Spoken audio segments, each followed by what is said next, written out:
Hello and welcome back to The Analyst, dated 20th of November 2024. Be ready to learn deep insights into the following articles picked from The Hindu and Indian Express.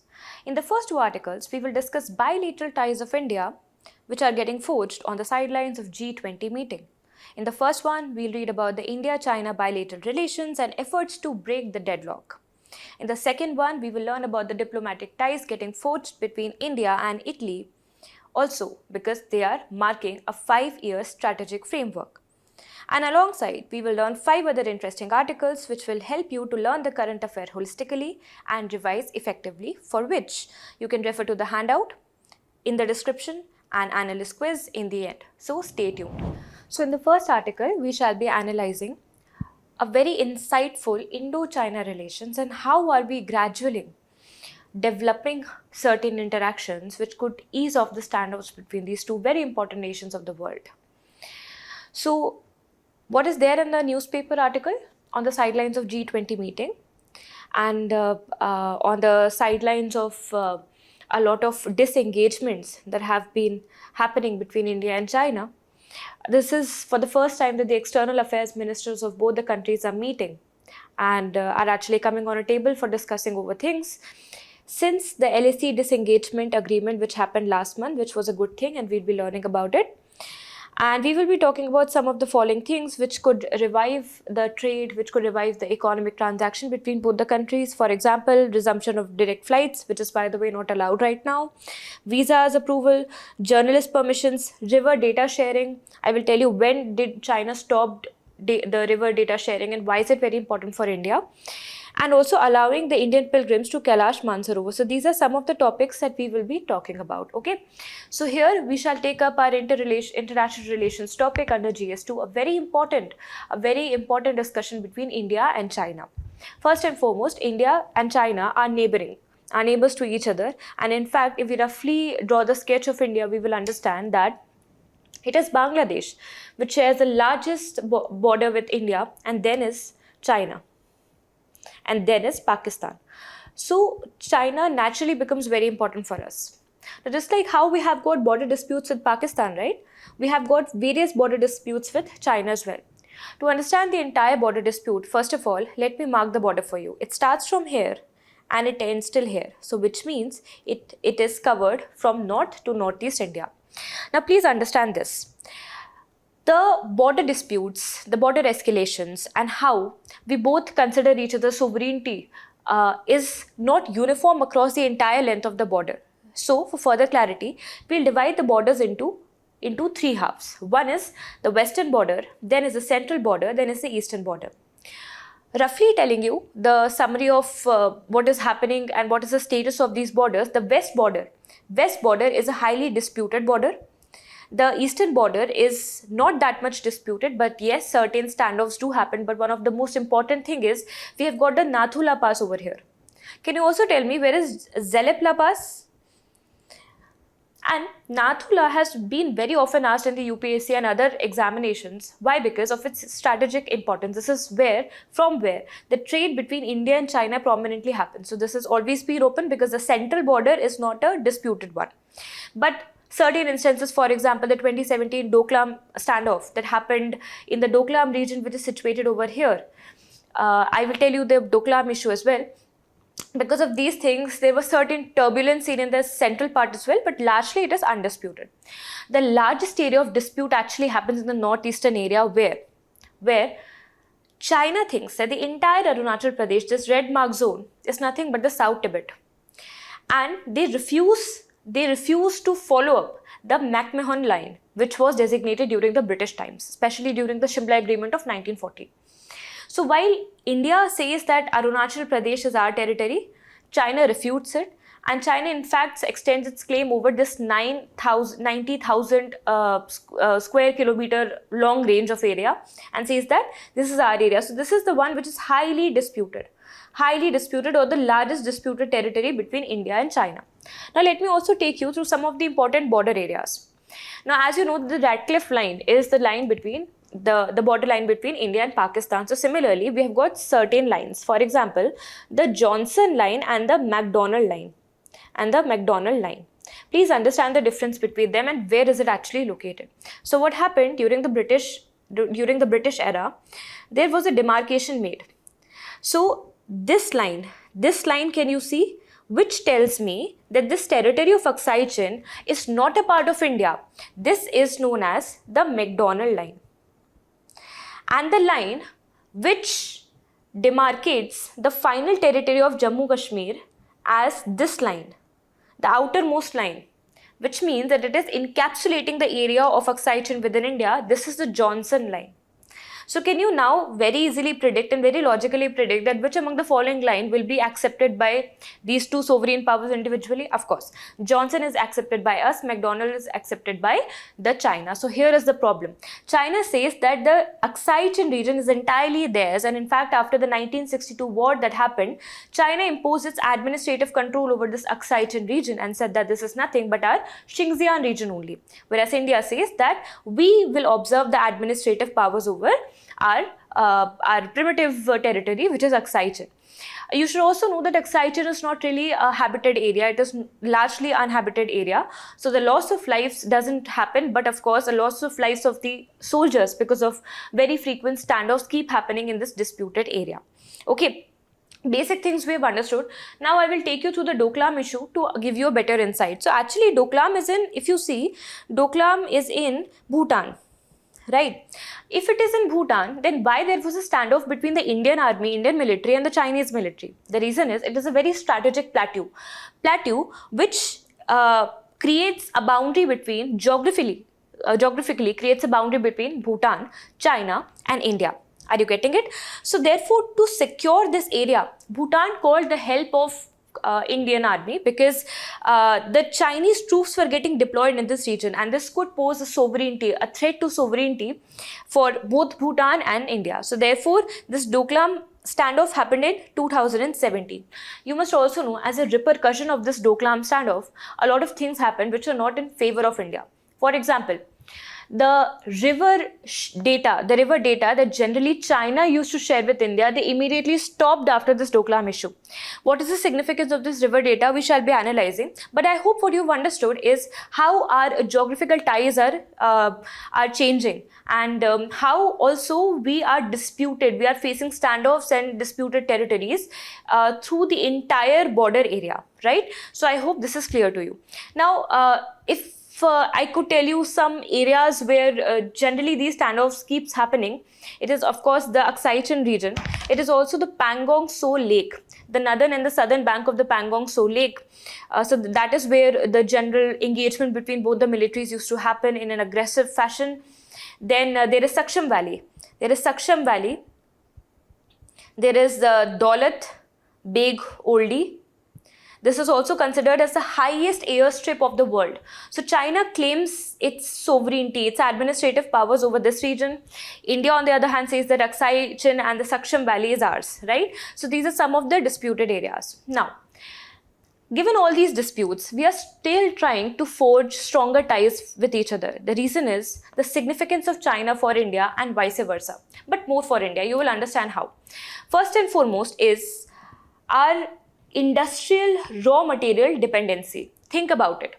From the crackers, from the Diwali crackers, to the toys, to the missiles, to the smartphones, almost everything, to the chemical industry, almost everything is having something imported from China. In fact, 70% of our active pharmaceutical ingredients, basically the paracetamol that you're using in Crocin, is coming from China. Most of the solar photovoltaics are getting imported from China. Most of the semiconductors, most of the automobile things that we use in the machineries are getting imported from China only. And not just that, there is a lot of dumping of aluminium products, textiles, cheap textiles from Chinese industries to Indian market. So there is a heavy dependency, rightfully so or unrightfully so, on the Chinese market from the side of India, right? The second one is the technology and the digital infrastructure and the interrelation and the dependence of India on China for these things. So for example, out of the total smartphone market, so when I'm talking about the smartphone market, apart from the SIM, let's say the battery that is getting used or the apps that generally we are using, for example, the TikTok, which got banned, all of them are mostly coming from China. So there is a lot of intervention coming from China. Of course, there's a lot of technological expertise also that that country has and their investors have. We need to learn that as well, which make me take you to the next topic, which is our the Chinese important in the sense that they have got investment and expertise stakes as well. For example, we can learn a lot from their technological expertise so that we can understand how very quickly they are creating apps which are application friendly. So we would like to have transfer of technology with them. Secondly, a lot of investments, actually, you'll be surprised to know that despite we are having a lot of standoffs and issues with regards to our border areas, China is still one of the most prominent investors in our businesses, especially in the MSMEs. And recently, the SEBI circular also came because we found out that many investments, in fact, many black money laundering activity through the businesses were being done through China only. And not only that, in the terms of investment, you should know that about 80 unicorns of India are directly funded by China. So the funding, the investment, the capital that is coming from China is also very valuable to us. So there is certain significance. We can't afford to really cut off from it, right? The second thing is the trade route dependencies. Think about it. We have got multiple trade routes from the western side and the eastern side. In the eastern side, the main trade routes are the Malacca Strait and the South China Sea.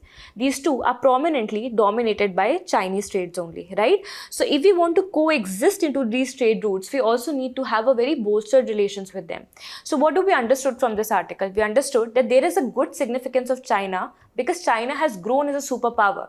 Now what India actually requires is to grow as an equal superpower by itself, by becoming more self-reliant, by creating its own homegrown products, by being lesser import dependent on China, by creating, let's say China is creating a string of pearls. So we are creating a diamond of necklace, right? Though it is in initial stage, but we are still working on it. So these are the things that we need to do. We need to do in order to balance out China at least, right?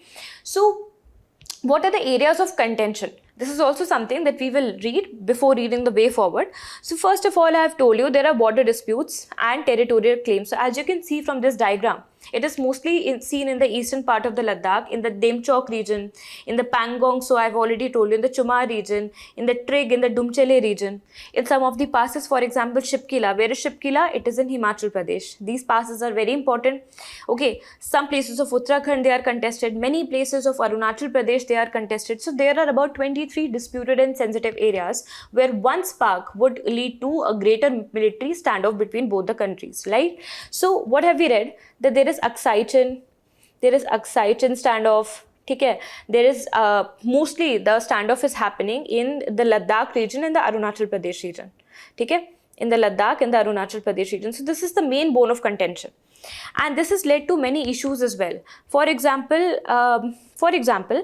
do you know that after I have already told you that after 2017, what happened? That the Doklam standoff happened. And after that, because see, India and most of the rivers of India, for example, the Brahmaputra river, the Teesta river, etc., they are originating from where? From south of Tibet, right? Which is controlled. It's an autonomous region under China. So generally controlled by China. So China is the one who has to ensure that there is good supply of rivers into Indian region, right? But what China starts doing is, China starts building dam and controlling the flow of these rivers. This will eventually hamper the water security in the Indian region, right? Might also in some cases lead to flooding, because let's say they have opened up the dam without informing us, so it will lead to flood in many areas. For example, Sikkim, for example, Arunachal Pradesh. Getting it? So see, the thing is, because they are damming it up, at least we need to know about the water related data. When are they opening the gates? How many dams are getting constructed? How many barrages are they creating? How many bridges are they creating? We need to know about all of that. And they stopped sharing this water related data in 2017. This was also a main bone of contention. This is why India wants China again to start sending us this water related data, right? The second is huge economic imbalance and trade deficit. You know, I haven't told you one thing, that the most important thing about China and its significance on us is that this China particular, this country holds a 118 billion worth trade with India, which is the largest. So China is actually our largest trading partner. But you know what is the problem? The problem is that 80% of this trade is actually coming from the land of China, which means we are importing 80%, exporting only 30% to China or 20% to China. Are you getting the point? So which means that we are incurring great trade deficit with China up to $86 billion rupees. Just think about this money. Right? Next is the water resources dispute. I've already told you the lack of data sharing, water data sharing, and because a lot of our major rivers, for example, Brahmaputra, are dependent on the flow that is coming from China because it originates from there. What is Brahmaputra river called in China, and where exactly is it originating from? So just try to answer that in the comment section.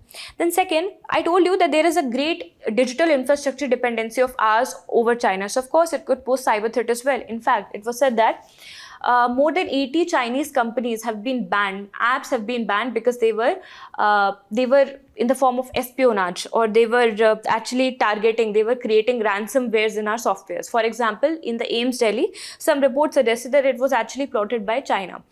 And so of course there are cyber threats from that side. Then the regional influence competition is always going on, because you know that our neighboring countries like Myanmar and Sri Lanka and Pakistan have been stringed with the pearls of China. So there is always this measures taken by both the countries, and which eventually lead to standoff, right? So next one is strategic alliances. So both are trying to forge strategic alliances to gain the competitive advantage in the Asian region.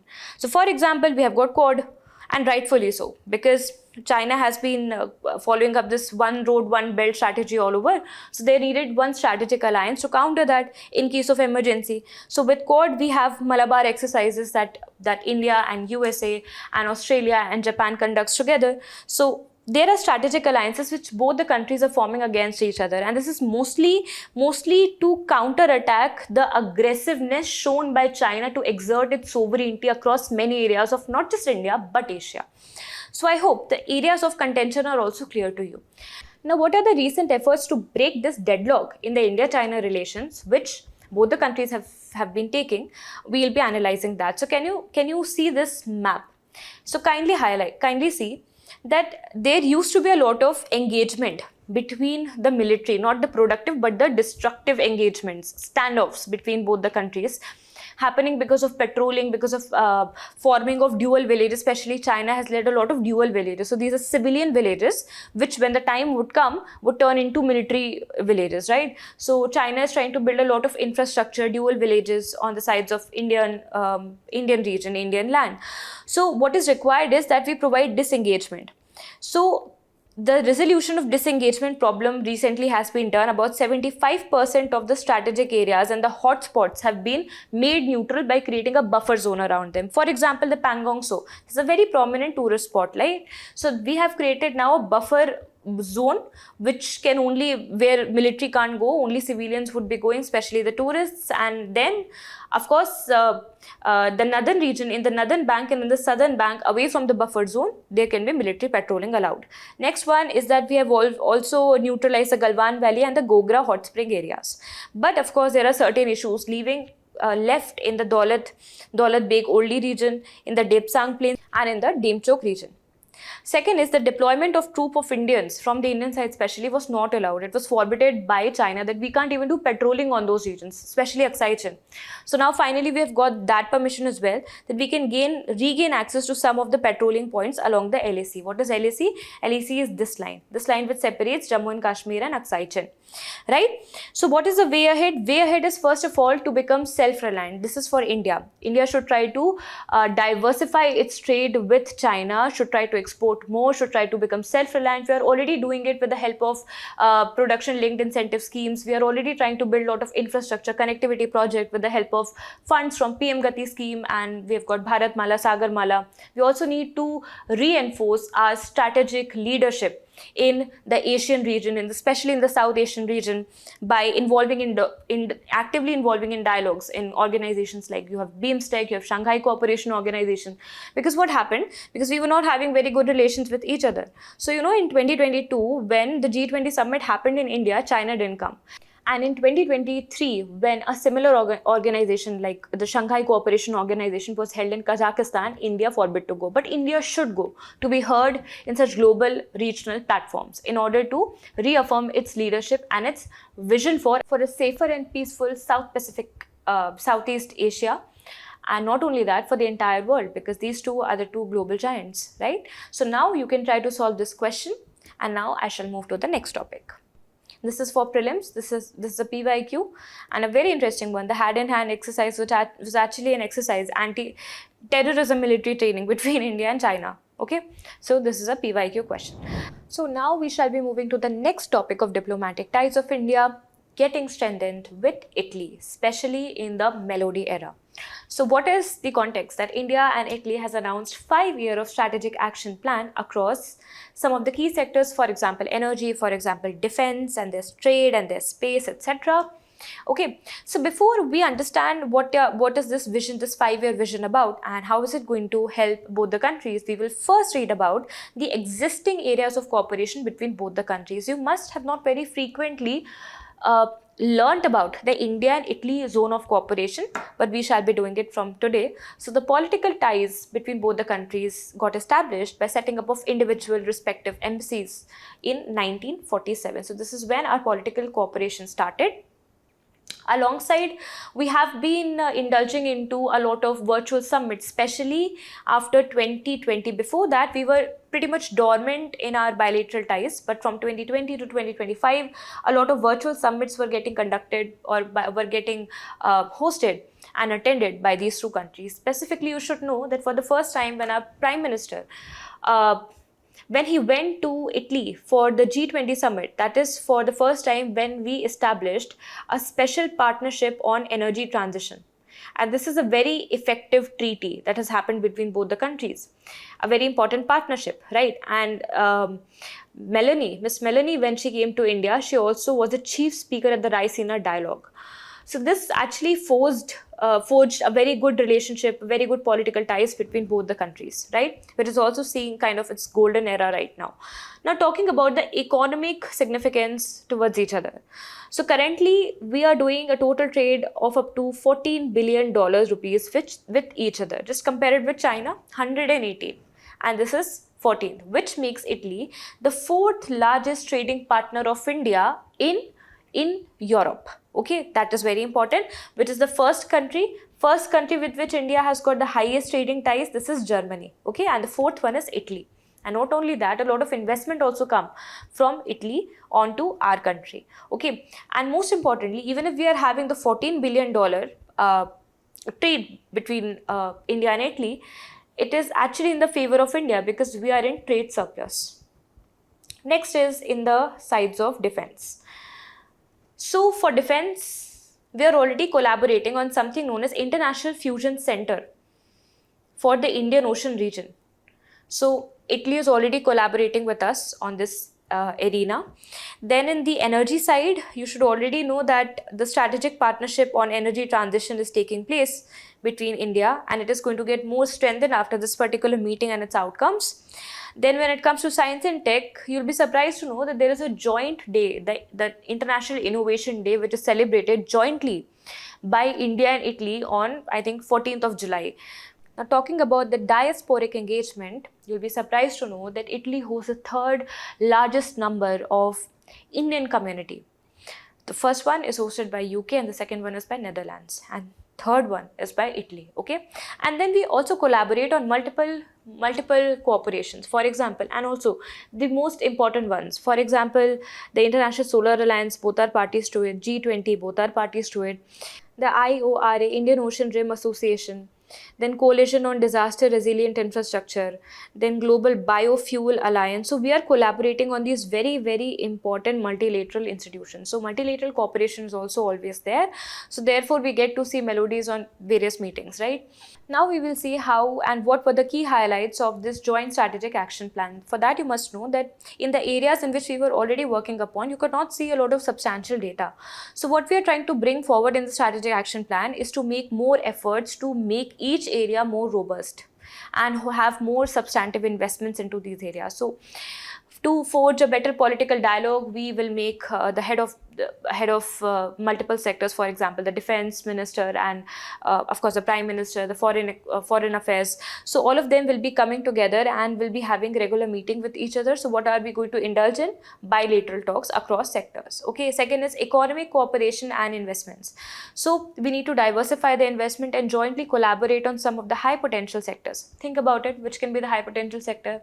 One is the space, second is the green energies or semiconductors or automotives. These are the potential areas on which we are collaborating. Next is improving the connectivity. So we know that how to create a linkage between the India and the very important European region, both having ports in it, right? So first of all, we'll be engaging in the India-Middle East economic corridor, and second, we will be trying to build investments into developing sustainable transport, especially the port-related transports, which are highly polluting. And then Maritime and Port Cooperation Agreement will soon see the light of the day. We are also working on it. Then in the field of science and tech, IT innovation startup, what we have done is we have called on an Indo-Italian innovation and incubation exchange program. So what we are going to do, we're going to create incubation centers and call for transfer of technology, right?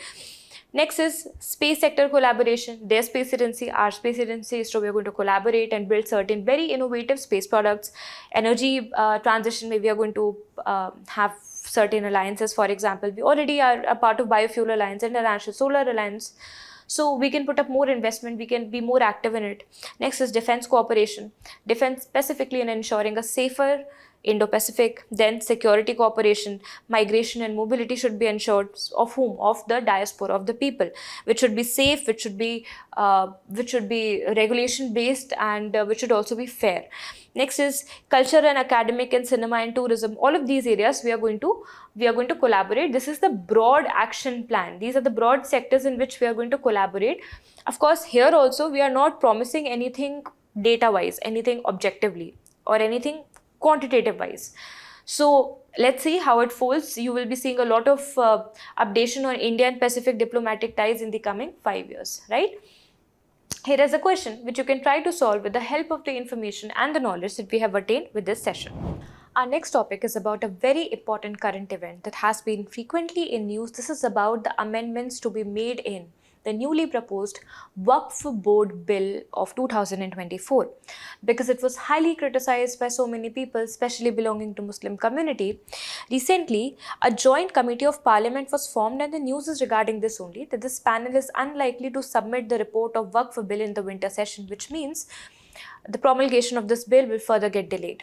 But anyway, we will talk about what is Waqf, what are the institutional setups under this Waqf, how is it administered, how was the previous act problematic, and what new amendments are proposed in the new bill.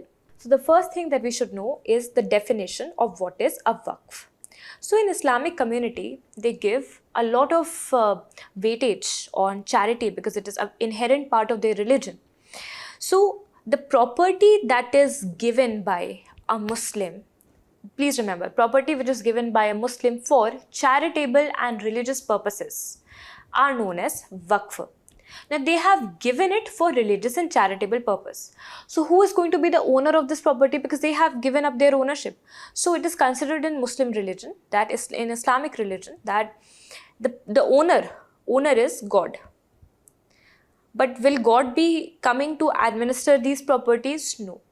So there will be a management and institution which will be regulating the management or taking care of the administration of these Waqf properties.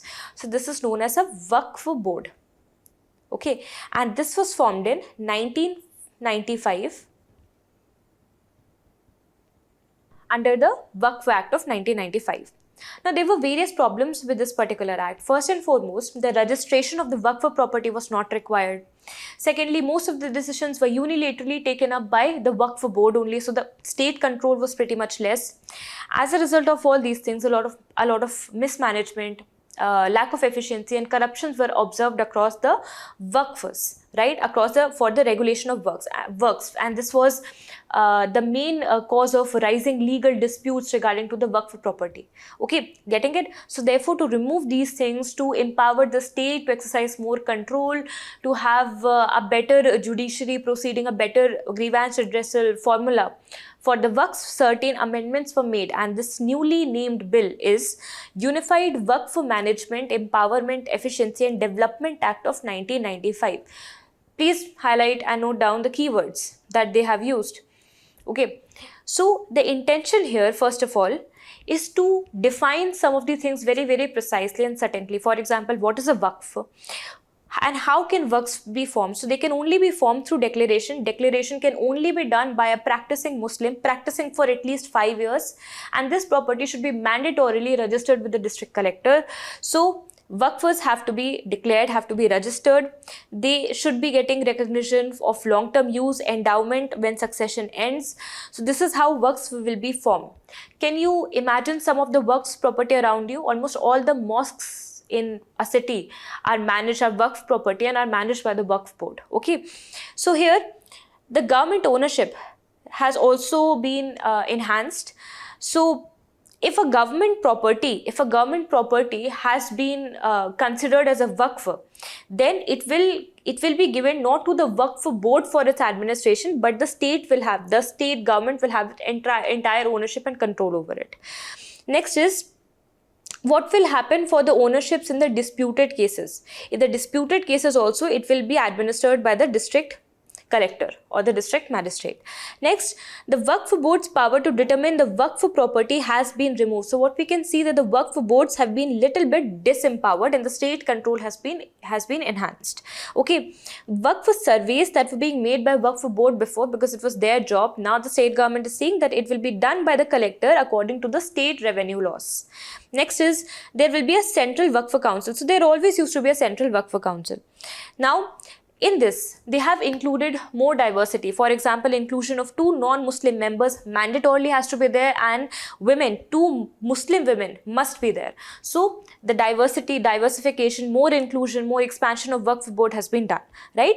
So we have talked about these new amendments. Now talking about the tribunal composition, one of the main areas of contention of the previous act, the Act of 1995, was that the Waqf tribunal, another institution that was set up, was everything. So whatever legally they have proclaimed, that was considered to be the final order, which means it could not be appealed even to the civil court. And this is again not in lines of the basic structure of the constitution, not in lines with the fundamental rights that we've been given. We have the right to appeal, right? So here the tribunal composition, first of all, has been changed. Initially it used to be comprising of a state PCS officer and a Muslim law expert, right? But now the Muslim law expert has been removed, and instead district court judge and state officer of joint secretary rank, now these 2 members will be a part of tribunal. Whatever decision this tribunal has made is not going to be final. In fact, it can be appealed to the High Court. It can be appealed to the High Court within 90 days. This is again an amendment which this bill is seeking to promote, right? Next is, the central government powers have also been enhanced, because now the registration of the Waqf property will be done with the central government. Waqf account maintenance, board proceedings, audits, they all will be done at the central level. In fact, the auditing will be done by Comptroller and Auditor General of India. And there will be separate Waqf boards. So there used to be separate Waqf boards for the Shias and Sunnis, but now there will be further representation. So there will be Waqf boards for Bohra community and the Aga Khani sects as well, right? Now let's move to the institutional structure of the Waqfs or the Waqf property. So first of all, we have a Waqf board which basically takes care of the administration, registration, management, etc. Right? And all of these were established through the Act of 1995. Okay, so this Waqf board mostly comprised of the Muslim members. It comprised of Muslim members only, and they were the ones who decided which property is considered as a Waqf or not.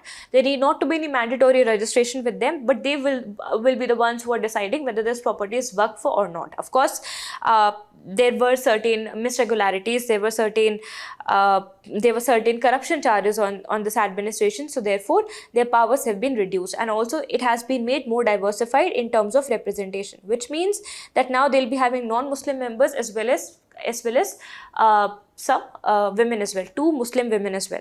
Next is the Waqf Council. This operated at the central level and it basically regulated all the Waqf boards which are operating at the state level. See, every state is having their own Waqf board. In each state also there is a separate Shia Waqf board and a Sunni Waqf board, and now we have Aga Khani and we have got now Bohra Waqf board as well. Now all of them, these multiple are following a unified guideline or not, that has to be ensured by the Central Waqf Council. Okay. And talking about the Waqf Tribunal, this is basically to solve the legal cases, to solve the legal disputes of the Waqf property. And this was majorly, I have already told you, initially it was composed of a state PCS officer along with a Muslim legal expert. And now this Muslim legal expert is removed, and in the place of him, a district court judge will be appointed in the tribunal. And of course, the appeal will also can be made to the High Court within 90 days, right? What was the need of the amendment? So the overall need was coming because there was a lot of corruption, a lot of inefficiencies going on in the operation of work, a lot of legal disputes were rising and mounting. So first of all was to address the concerns around the mismanagement and the corruption of the Waqf board as to how they are operating. Their functions used to be largely intransparent. So therefore, now giving more power to the collector, giving more power to the state government and the state authorities, some standardization can be brought in force. Next is reduction of the property disputes. So initially a lot of property disputes started coming up because of the improper working of the Waqf board, right? So now that will also be resolved. Streamlining of the legal disputes and jurisdictional issues, because previous to that, Waqf board or the Waqf tribunals, whatever decision they are making, it could not be appealed, but now we have streamlined it so that the process could be lesser time taking and more efficient, more transparent. Next is inclusion and diversity. Tell me how inclusion and diversity is ensured in this act. I've already told you, try to link it. Next one is, what is the criticism for this amendment because of which the Joint Parliamentary Committee has been set up? So, first limitation is infringement of the religious rights. Of course, managing one's own religious affair comes as a very important religious right, constitutional right under Article 25, 26, 29. So they can deem to be violated. Not only that, the right to equality, Article 14, can deem to be violated by the Muslim community. Second is, they are claiming that it will increase the governmental control, which means they might try to impinge upon the minorities' religious affair rights. So more governmental control could eventually lead to higher bureaucratization. Next is the lack of community consultation, and this is the main bone of contention, main limitation of the bill, that when it was getting created, it did not invite a lot of consultation from the Muslim community. Next is exclusion of the historical context, that for what reason exactly this Waqf term was created, Waqf property was created solely for the charitable purposes, religious purposes. So they are fearing that it might get diverted for some government projects or for facilitating government things. Next is concerns over the non-Muslim representation. Non-Muslim representation, now this one is contended by the Muslim community. They are saying that historically this is only for the Muslim group, Muslim community. So the inclusion of non-Muslim is not making sense, and you are only increasing the strength of non-Muslim in different institutional structures. Okay. So now, what could be the way forward? See, whenever a bill is in contention, the best thing is to take the trust of the people, and that can be done by expanding the number of stakeholders during the consultation, right? So first is to have public awareness campaigns about the Waqf, about the recent amendment that is supposed to be made, and how people are taking it, so that they are not delusioned about it, they are not confused about it, and they cannot be misguided about it on the lines of religion.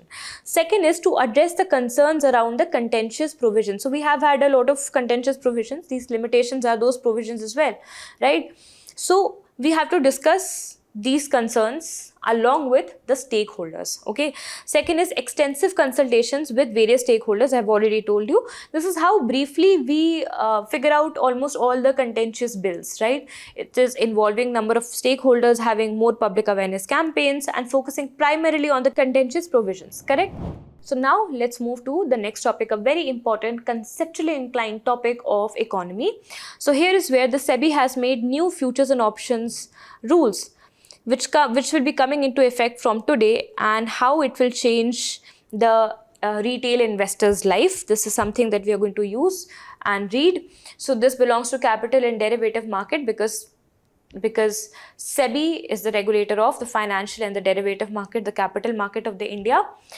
Okay, so first of all, we'll decode the news very, very quickly. So some of the changes have been made by SEBI. So what happens is, generally a lot of speculations and thrift trading is done in the markets of derivatives. Now, what are derivatives? Derivative is something which doesn't hold its own intrinsic value. It is deriving its value from something else. For example, a cube of ice cream. Now, it is deriving its value from its main composition, that is milk. Which means if the price of milk will go up, the price of ice cream will go up, and vice versa. So this is a derivative instrument. It will see fluctuation on the basis of its product from which it is deriving its value, right? So in the derivative market, a lot of fluctuations, a lot of thrift selling and speculations can be seen.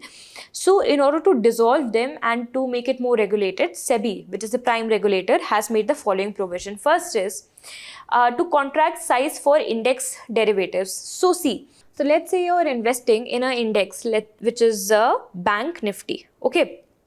Now this index will not just be comprising of one stock, but a collection, a group of stocks. Are you able to get that? Now if I am investing as an investor into it, now what is required from my side is that the minimum investment, the minimum contract that I'm establishing with this index should be from 15 up to 15 to 20 lakh. Previously, it was 5 to 10 lakh rupees. So let's say yesterday, I could have only purchased it or set this contract just by giving 5 lakh rupees. Now it is not possible. From today onwards, I have to give minimum of 15 lakhs to establish the contract, so that the PT sellers, the people who are not very serious about it, can get naturally eliminated. So what they have done, they have increased the cutoff of entering into market. Getting it? The next one is that the stock exchange can now offer weekly expiry derivatives, which they used to anyway do, but only now for one benchmark index, which means, let's say, I am creating a contract with Bank Nifty and Nifty 50, right? In both the cases, from now on, I can only do weekly trading on a weekly basis for just one benchmark index, and that every stock exchange, for example the Bombay Stock Exchange, NSE, has to do. So one per week has to be allowed. Otherwise what happens is, सबको लगता है कि इस हफ्ते इसका stock बढ़ने वाला है तो वो उसको खरीद के बेच देंगे, तो स्पेकुलेशन बहुत ज़्यादा होती है. So therefore many investors go into a lot of losses, right? To reduce this speculation, this frequent speculation, ये वाला step has been taken. ठीक है, next, an additional 2% extreme loss margin will be levied for short options contracts. So let's say you have created a short options contract now, which means when you are selling something and the moment you sold it, you thought that your money has grown up to 100 rupees. Now when the moment you sold it, it dropped down to 5 rupees. So which means you are having now a huge loss. To stop this loss, to do a stop loss at some point, they have created a margin of 2%. So 2% will anyway be retained. बाकी का अगर loss में गया भी तो then it is up to the market. Okay. Next, option premiums must be collected upfront. इसका मतलब ये है कि let's say I have invested into Nifty 50. ठीक है, I have invested into a stock which is of 200 rupees. And I have invested into, let's say, 30 such stocks. So which means overall I had to give 6,000 rupees. Previously what the investors used to do, just to pay this in an installment, and this was allowed. But now what SEBI is saying that this options premium should be collected upfront immediately. ठीक है, इसको किसी को भी आपको break नहीं करना है in the terms of installments. Okay. Next, exchanges must monitor permissible position which limits intraday to prevent excessive trading volume, which means you have to acknowledge whether, let's say a stock market has said that I will not be going below 30 rupees. So the stock markets now have to be very vigilant to see that they are fulfilling their promises. They are not going beyond or below 30. Otherwise, it will see a huge shock in the entire market. To safeguard the investors, these efforts have been made by SEBI. Now, talking about the concepts in detail, I have already told you what are derivatives. Now, there could be different type of derivatives. There could be a forward, a future, an option, or a swap. Now, what is a futures contract? The most commonly used ones are actually the future and the options one. Options one are more secure. It's like an insurance that you're putting in the futures contract. And what are futures? So future is a contract where you set an agreement. The buyers and sellers come to the agreement to sell and purchase something at a definitive date, which means I want to buy the ice cream. I want to buy the ice cream, but it is winters. And this ice cream currently, because it is winters, so demand kam hai. So therefore, something which would have costed me 200 rupees in the summers, now is only costing me 50 rupees. So what I'm saying is, इनके ice cream बिक नहीं रही है, and मुझे ice cream खाना है, but I don't want to purchase it at expensive prices, and especially मुझे winter में नहीं खाना. So what we'll set into an agreement that on 1st of May, I will be purchasing this. I promise to purchase it from you, but on 50 rupees only, not more than that. इस condition में क्या होता है ना, there are heavy losses. Let's say market में ice cream की price 300 rupees चली गई by 1st of May, then the producer of the ice cream will face heavy losses. So this is a very risk oriented market. But what are we actually doing? And why would the prices go inflated? Because maybe the supply of milk will be reduced. You never know. This is just a derivative. Ice cream is a derivative of milk. So depending upon the economy of the milk, the price of this will be determined. And so the producer or you could be in under heavy losses. Let's say what happens at 1st of May, इसकी price हो गई है 20 rupees. 20 rupees, इतनी सस्ती ice cream हो गई है. But then you have promised to pay 50. So who will be at loss? You will be at loss, because we have set a contract, we have set an agreement, and we have to follow it. This is futures. A more liberal fashion is forwards. Now forwards is also kind of future contract only. But this is not happening on an open exchange, for example, the Bombay Stock Exchange. This is happening on the OTC, over the counter, which means it is a custom-made contract between two parties. So the example that I actually gave you was example of a classic forward. But let's say if this ice cream is getting sold on the Bombay Stock Exchange, this Vadilal company is selling stocks on the stock exchange, then that will be considered as a future because it is available on the open exchange. Are you able to understand the difference? Now, to safeguard the risks involved with the futures and the forwards, we got a more liberalized option, which is of options, of course, of providing options. There are two options. Before this date, you get the right, not the obligation. You can either exercise it or not exercise it, to sell the ice cream or to purchase the ice cream. Okay, so here is a right to buy or sell the stock at the strike price before the expiration of the option, which means 1st May के आने से पहले ही, if this company feels that the market prices are going very much high, so they will sell it to some other customer who's willing to take it at 200 rupees. Getting it? So what they can do is they can perform the call and put option. So put option is selling it and the call option is purchasing it. And purchasing what? The stocks. So this liberty is provided, this flexibility is provided in the options trading. Next is the swaps trading. Now please understand, I will try to very much simplify this concept for you so that you understand it better. See, it's about swapping something, either the interest rate or basically the risk. See, let's say there are two people. One person just likes to ride the cycle because it is more manageable, speed can be regulated. The other one wants to ride a Hayabusa because he likes speed, he likes more risk. Okay, and the cycle one likes more predictability. But what happened during market or during market speculation? The cycle person, the person who was liking predictability, he actually got the Hayabusa in lower prices, so he purchased it, but he could never use it because he's not enjoying it. And this Hayabusa person got this cycle at high price, okay, and he is not liking this predictability, he wants risk. So what will happen? This person will tell, Hayabusa person will say that I will swap my risk with you. The cycle person is not liking the risk. So he will tell Hayabusa person that I will swap my risk with you and you swap your predictability with me.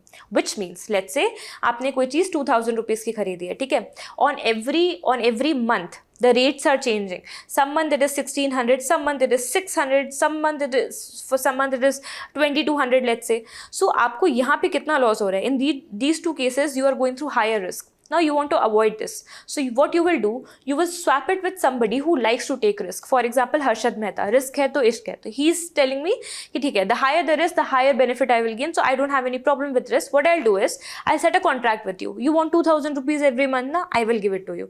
I will give you 2,000 here also, and here also. Now see, how is it helping the other person? इस case में तो when the market price was actually 2,200, then इनको profit हो गया 200 का, 200 rupees he has gained because he only had to give 2,000 rupees. लेकिन इन दोनों cases में हायाबूसा वाले पर्सन को बहुत लॉस हो गया. मार्केट प्राइस जहाँ 600 rupees था, now he has to give 2,000 rupees. Think about it, right?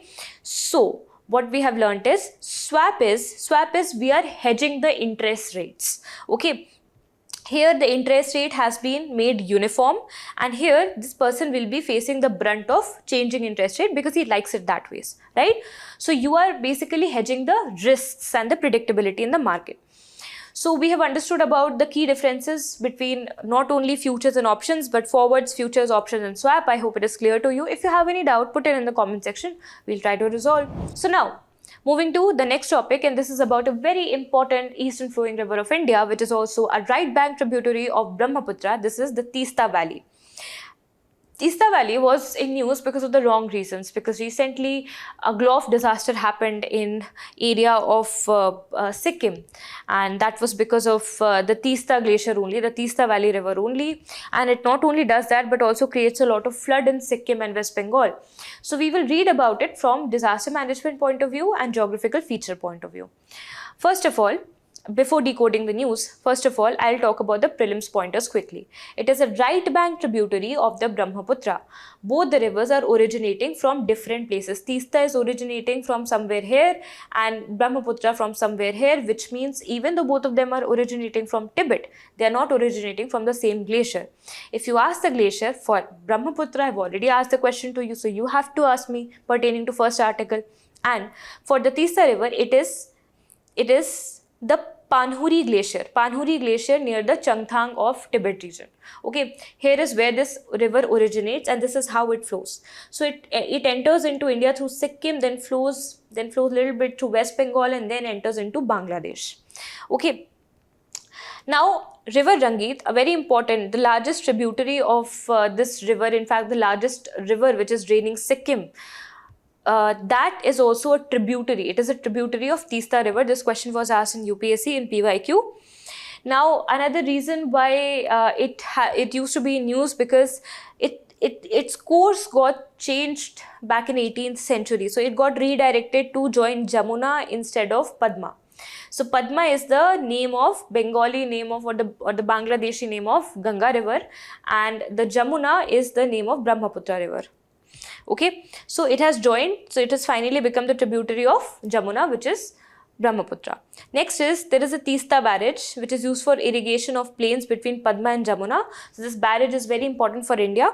Next is the India-Bangladesh conflict. It is also the main key point of contention between India and Bangladesh, because you can see that this river, which is originating from some other country, is getting shared between two countries, between Sikkim, West Bengal and then Bangladesh. So of course, there are water sharing issues regarding Teesta river as well. Here is a question asked in the UPSC examination 2017, try to answer it. Talking about the disaster management side of it, what the author suggests is that we should be having certain structural and non-structural measures to mitigate any upcoming crisis due to the Glof or due to the Teesta floods. So what has happened last time is, in the South Lonak Glacier, due to continued global warming and retreat of the glacier, a lot of moraines got bursted and led to a great flood in the region of Sikkim. Okay, so it impacted mostly the two regions, Sikkim and West Bengal. The problem highlighted by this by the editors, there are two editors to it. So they are saying that the problem lies in the fact that both of them are following their own strategies in silos, not adapting the landscape-based approach. So they are saying that first of all, we should be having landscape-based approach whenever we have to mitigate disasters related to related to natural phenomena or related to rivers especially. And second thing, we need to focus on structural issues and non-structural issues. Structural issues, of course, would be to have sustainable engineering solutions, especially to the low-lying areas which are mainly inhabited by people, right? Which would involve deepening, widening, redirecting river to safer channels. Second, to repair the roads and the bridges.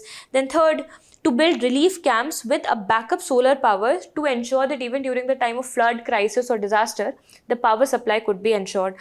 Second is non-structural mitigation measures. This you can use in your disaster management as well for mitigating droughts and floods, etc.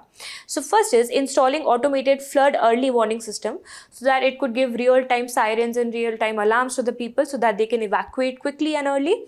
Next is backup communication should be there. Backup communication which doesn't involve transmission line. वो तो disrupt हो जाएंगी. So you would require some ham walkie-talkies or some ham radios, right? Then there should be enough awareness and mitigation strategies and campaigns for these kind of risks. Then post-disaster financial recovery support should also be pre-decided. ऐसा नहीं है कि होने के बाद then the states are contesting with each other कि कौन किसको कितना देगा. It should be predetermined. Next is aggressive afforestation program because they act as a very beautiful riparian buffers to hold off the structural stability of the land and to absorb the surplus water during floods. Okay. Now the next topic is about the high altitude sickness, which is also known as the acute mountain sickness.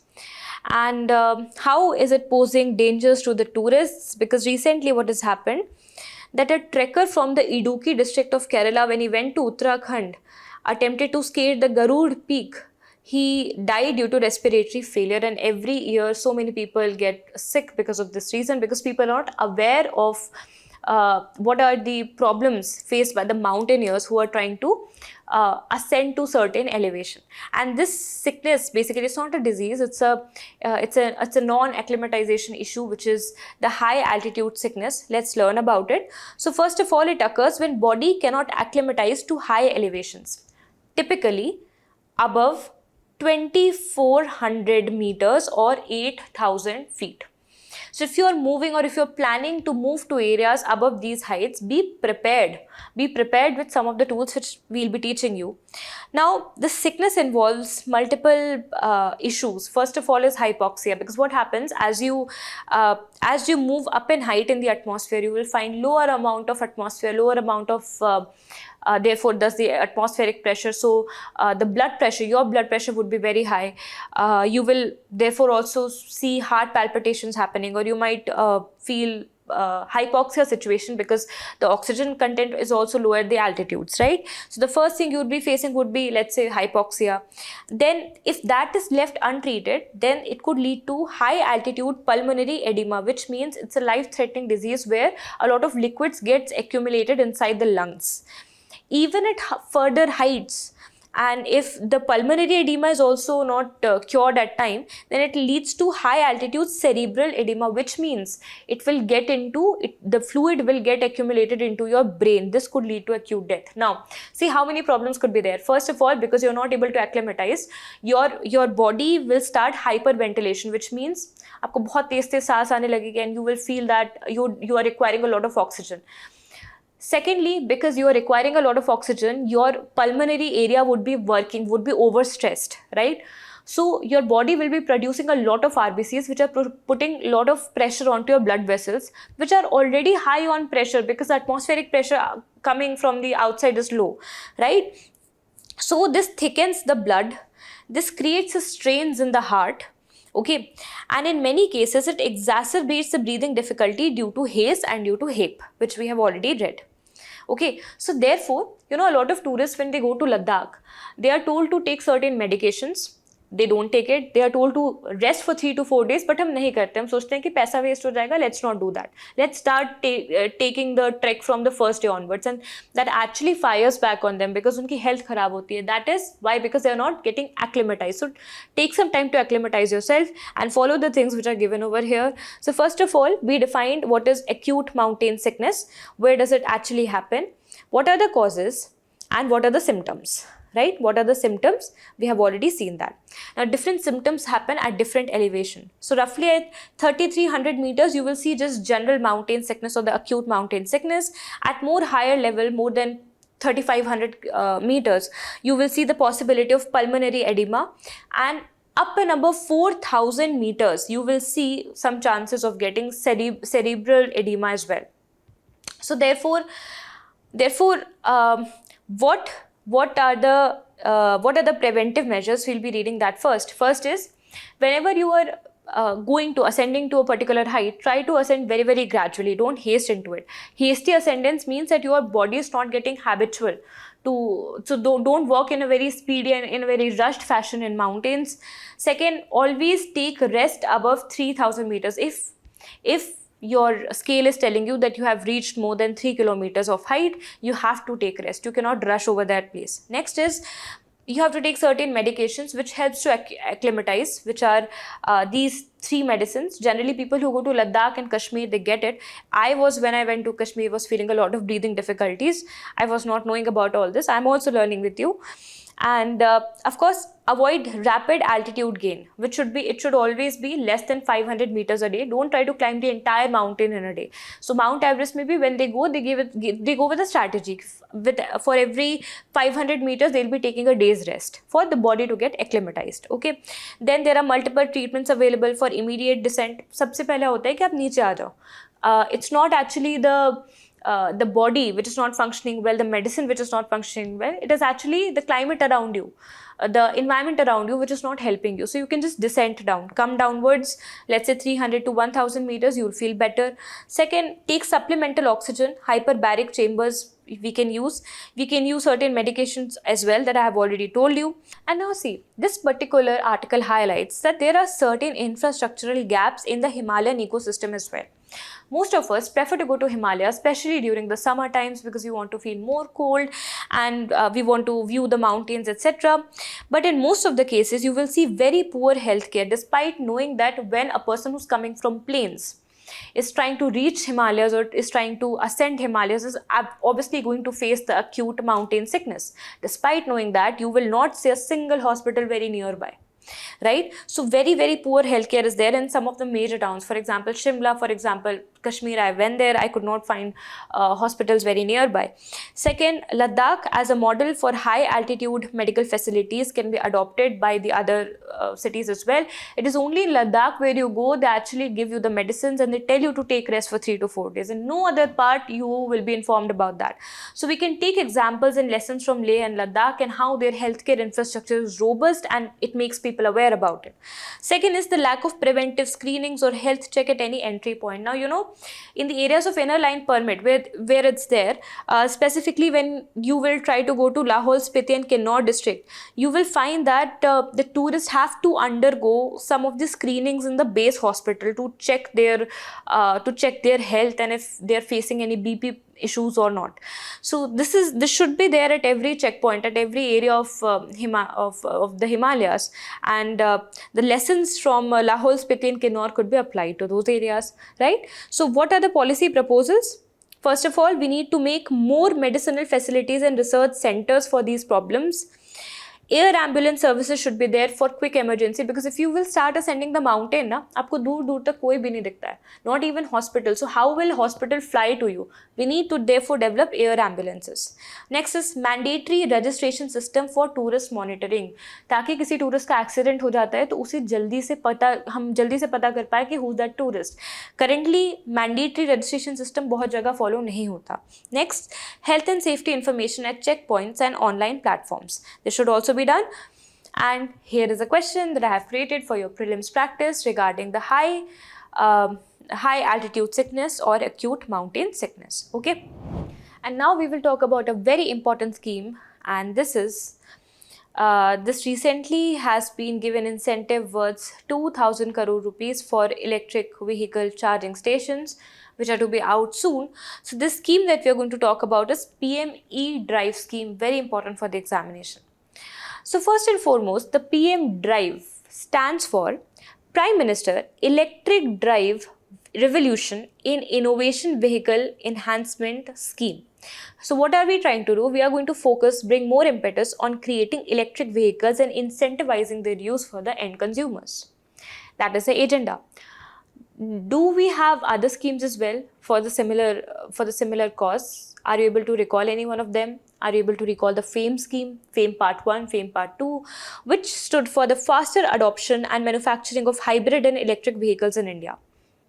These two programs, along with the electric mobility promotion scheme, all will now be uniformized into this PM Drive scheme. The fund allocation is 2 times, and in fact more than 2000 crore set aside for the promulgation of the scheme. The time period is for the next 3 years, 2024 to 2026, and nodal ministry, just like that of FAME, is heavy industry. So you need to remember this as well. Ministries could be asked. Now we will talk about the key features of these schemes.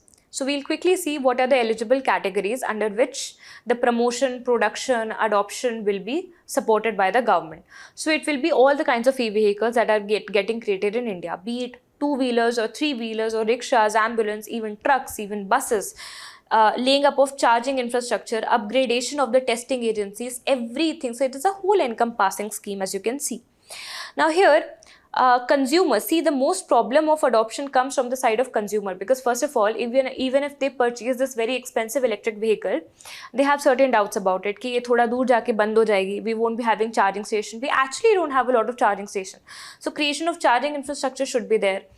Electric vehicle is safe or not, for that testing agency should be there. Electric vehicles across the utility vehicles or the public utility vehicles should be made, for example for buses and trucks, etc. So uske liye, to incentivize, they will be getting e-vouchers. It's like a coupon code. So if you put up that code, you will get 10% off, 20% off. So this is how they're making it more lucrative for the consumers to get it, right? Next is grants of creation for the capital assets, for example the charging infrastructure, testing center, etc. Okay, then they will also get secretarial support, managerial support, implementation support from the government, from one of the utility vehicles created by the government. Next, the funds that they are getting will be independent and will be separate from that which this industry is getting from the PLI scheme. We have a PLI scheme for the automobile and the auto component sector. So it is not going to be added with the PLI scheme. It is a separate scheme, different scheme with different incentives and a different support grant by the government. Okay. So this was all about today's analyst. The topics were very interesting, yet a little difficult conceptually, but I hope you've liked it. I hope it helped you to simplify your knowledge base. Thank you so much. Till we meet again.